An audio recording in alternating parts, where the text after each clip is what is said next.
ও মাই god, আবারও বোমা ফাটালো সাকিব খান। নতুন বিয়ে নিয়ে মুখ খুললেন সাকিব। ভক্তদের মাঝে খুশির হইচই। এর কারণ তারা 3 নাম্বার ভাবি পেয়ে খুশিতে আত্মহারা।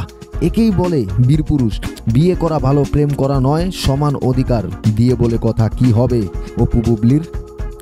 এর জবাবে উত্তর গাছে কাঁঠাল গোপে তেল, কেননা সমান অধিকারী দিয়ে বলেই কথা। ভক্তদের স্লোগানে মাতালেন সাকিব ভাই তুমি এগিয়ে যাও, আমরা আছি তোমার সাথে।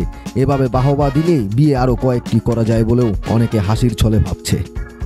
অপু বুবলির সন্তান নিয়ে কোনো অভিযোগ নেই। সাকিবের যত খুশি করুক বিয়ে, আমরাও চুরি করে দিব হাতে তালি। কি আর করার ভাই, নবাব তো নবাবই।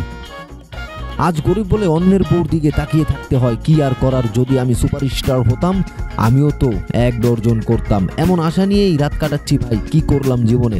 না হলাম টাকাওয়ালা, না হলাম সুপারস্টার, না হলো মাথায় টাক। যদি হতাম আজ হয়তো আমারও কয়েকটি বউ থাকতো।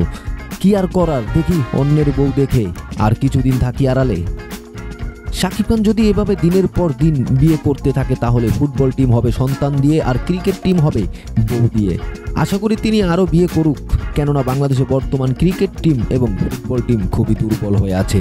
এখানে নতুন নতুন প্লেয়ার ধারা স্ট্রং বানাতে হবে। দেশকে রিপ্রেজেন্ট করাই আমাদের একমাত্র লক্ষ্য। এটাই যদি হয় তাহলে আমরা আশা করেই রাখি আগামী দিনের দেশ রিপ্রেজেন্ট একমাত্র সাকিব পরিবার, সাকিবিয়ান। ভালোবাসার মানুষকে ভালোবেসে সন্তান জন্ম দিয়ে বিয়ে করার পরেও কেন চোখে আজ পানি, নাকে আজ পানি? সুপারস্টারকে বিয়ে করলে যদি সুখী হওয়া যেত তাহলে আজ বুবলি অপুর চোখে নাকে পানি কেন?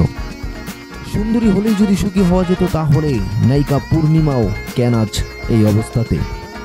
যারা অভিনয় করে প্রেম ভালোবাসা শিখায় আজ তাদেরই সংসার নেই, আজ তাদেরই পেটে বাচ্চা, স্বামী নেই, আজ তাদেরই স্বামী হারা দিন কাটছে।